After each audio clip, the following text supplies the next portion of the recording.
Hello, this is Lou from Enormis Mobile Specialties in Erie, Pennsylvania. Today we have a 2018 Mitsubishi Outlander Sport. We installed our Mini 2-Way version 5.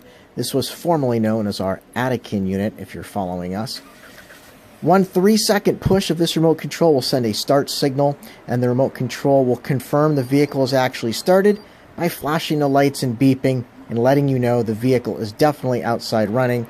It's great to know when you can't see the vehicle.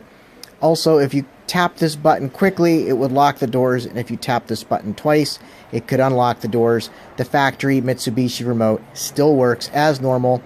This remote control has a range of about 3 to 4/10 of a mile. And also on this vehicle, if you happen to leave the heated seat switch on, you'll have warm seats when you come back to your vehicle. This is Lou from Enormis. Thanks for watching.